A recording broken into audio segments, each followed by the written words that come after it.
stop namin is yung Anawangin Cove. Dito siya. Bali white sand to. Tapos nakapalibutan siya ng bundok. Ang laki ng mga bundok oh. Sana all. Malapit sa dagat.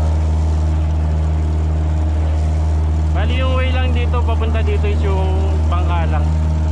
Wala siya ng baylan. Siguro mag-trekking ka dyan. Akit siya para makapunta ka dyan.